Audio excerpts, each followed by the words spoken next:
So I'm wearing a t-shirt. I got a compliment on it today, so I thought I'd share it with you. If you can see it. I'm too close to the camera for that to look good, but oh well. So welcome to Web of Stories. My name is Melinda and I am here with my weekly wrap-up. Let's see. Before that, I have a little bit of news. Not about me personally, just book news. I've mentioned this before, but my friend's nephew's wife, and she lives with them, is an agent, a literary agent, and she has repped a number of really good books that I've enjoyed. And so my friend said we should be friends on Facebook, which we are.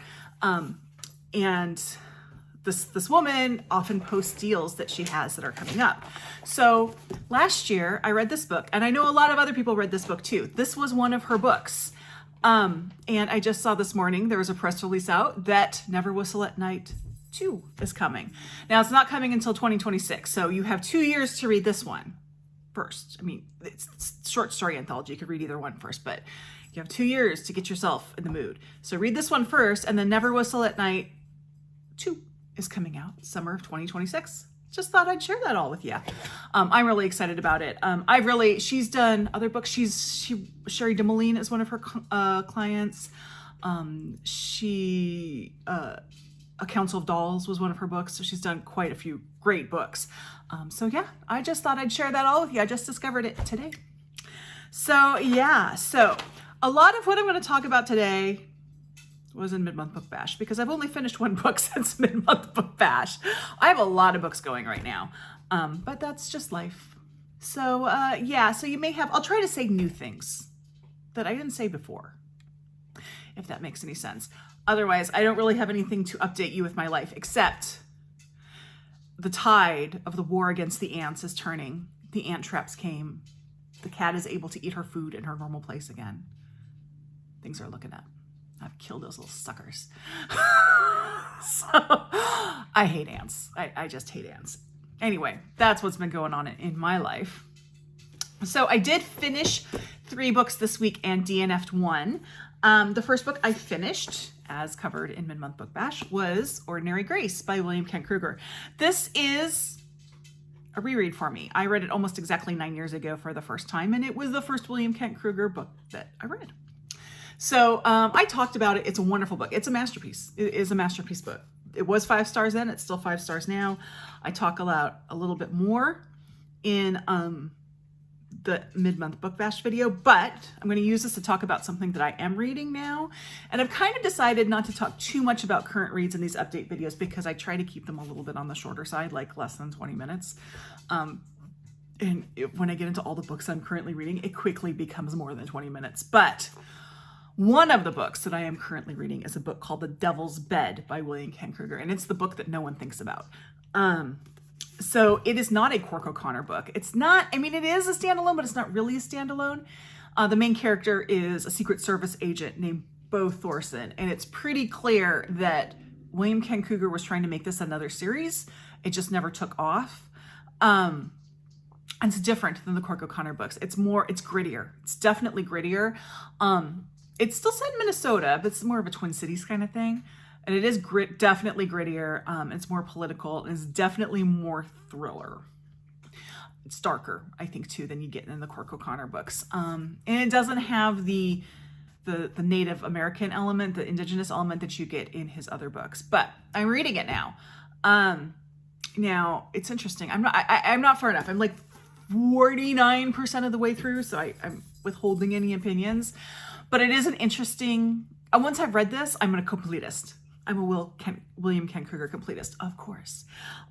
So I'm going to have, hopefully on Tuesday, a video that I think I might tagify. That's going to talk a little bit more about it. But I'm hoping to have Devil's Bed finished by then. The next book I finished was a book of poetry, which I've been kind of dabbling in for a while, and that's Poems New and Collected by Wislawa Szymborska. Pat at Book Chat at Pat very kindly told me that there was someone who did a video of this and pronounced her name correctly, and I have yet to go see that video. I'm going to, but I have yet to do it, so I'm probably still slaughtering her name. As I said in Mid-Month Book Bash, I really enjoyed this. the poems are very accessible. They're not super flowery, but everything I say about it, I should say, these are translated poems. So I always wonder with translated poems, not that I don't think you shouldn't read translated poems, but there is that element of translation there. And I read this and it's very clear, everyday language, approachable. Is it that way in Polish? I don't know. I don't read Polish, but it was still worth reading. Szymborska is a Nobel Prize. I believe she's passed because I think she'd be like 100 now if she were still alive. But she won the Nobel Prize for literature at some point in the past. So there you go. I enjoyed this. I would recommend. So then I'll get to my DNF. Oh, my leg is itchy. Sorry. So I was reading this book for Bingo Challenge, which is starting to fill in. And it was my book set in Oregon. And it's called The Hearts of Horses by Molly Gloss. Now, I've had this book on my e-reader for quite some time, and I've been meaning to read it for quite some time. She also has another book that's based on the Oregon Trail. I haven't read it yet. Question is whether or not I will read it. So I started this book, and it started, interestingly, it's like a young woman in 1917 who is a bronco buster. So she breaks horses, and she's kind of a horse whisperer kind of thing. And she goes around to this little town, farms around this little town in East Oregon. That's all interesting. But then nothing happens. I was like, I can't anymore. I made it 33%. So a third of the way into the book. And I was so bored. I was like, I can't do it. I can't. And I feel bad because it could be that something really important happens at 37% and I just didn't get there. But I kind of feel like if you don't have me hooked in by a third of the way, it's probably not for me. So now I'm not sure if I'm going to read her Oregon Trail one. I need to look that one up, what the title of it is. But yeah, it was, I was disappointed because I really thought that would be a book that I would like, and I just didn't. It reminded me of an author who's popular in Oregon. And I have read some of her books, but I've also found them boring.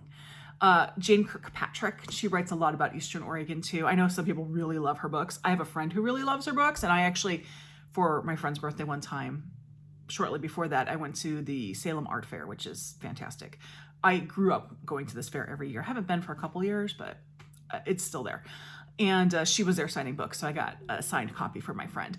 I know a lot of people love her books. They don't work especially well for me, but that's kind of what this book reminded me of. So I was disappointed. Yeah. So then the next book I finished, which I did finish after mid-month book bash, so this is brand new information, is the audiobook of How to Raise an Antiracist by Ibram X. Kendi. Now, I had been planning to read How to Be an Antiracist by Ibram X. Kendi, but I had this little square. It's how to do a how-to book on here, and the hold on How to Be an Antiracist was longer than the hold on how to raise. Actually, there was no hold. There were no holds on how to raise an anti-racist. So I got it right away. It was also a shorter book, but it still had value. It's not like I'm still planning to read How to Be an Anti-Racist. Read How to Be an Anti-Racist. And there was a lot of value in this one. So it basically starts, Ibram X. Kendi becomes a father, and he's talking about the birth of his child, and he really wants her to protect her from racism and to arm her against racism. And the language he uses is really interesting around that. To arm her, to prepare her, to protect her, all these sorts of words. It's a very active thing. And things that he does at different age points of view. And he does go from birth to 18, basically, in this book. However, his daughter is probably about 7 years old right now. So after that, we're kind of like talking about his own experience at that age and not what he's doing as a parent, which I think is okay. I mean, personally for me, I wish that latter part was beefed up a bit more because that's the age my kids are. But I also wish that I had had this book when my kids were little. I would have done some things differently. One thing that he says is a detriment, which is something that I did because I thought it was what you should do, was to not point out race. Everyone is, when you have a group of people, you focus on things other than race. You don't point out. I don't want to say you don't recognize the race, but you don't point it out. And his argument is that you should, because you need to be able to recognize that. His argument makes a lot of sense. And it's one that I wish I knew before now. Because I would have done things differently as a parent of much younger children than I do now. Now, I do think I hopefully have done okay with my children. I have been very conscientious about it, and talking to them about race, and trying to counter some things that maybe my husband has said. Not that my husband is racist, but he has some outdated views. Yeah, we're just gonna leave that there. But, you know, and Kendi did give me some ideas for things to do going forward. So, you know, that's good. There's definitely value in it. This is definitely a book I would recommend to people who are expecting their first child or have very young children, because that's where I think you're going to get the most value out of it. Just because he's talking from the point of a parent in those parts of the books, in that part of the book, whereas the part of the book that applied to me right now, he was talking about his own experience, so he didn't have it through the eyes of a parent yet. It could be in several years he will be able to write that book. Of course, in several years, my kids will have flown the coop and it will, again, be too late for me. There you go. So the thing is, though, I listened to this book, and this was not a book I should have listened to, because Ibram X. Kendi narrates it, and he's not a good narrator. You know, there are lots of times I give authors who narrate nonfiction, I'm talking about nonfiction here. I do think if an author narrates their fiction, they need to be a very good narrator. Like Natalie Haynes did a really good job. They need to be really good at it. But nonfiction, I give a lot more grace at that point. But even that, he still fell short for me. He was clearly not very comfortable reading out loud like that. And he would do things like, I'm going to pull our buddy up here, and he would say things like, I'm going to read something kind of like the way he would do it.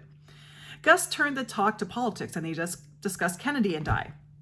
Lost interest and began to thinking about all the fireworks and the paper bags.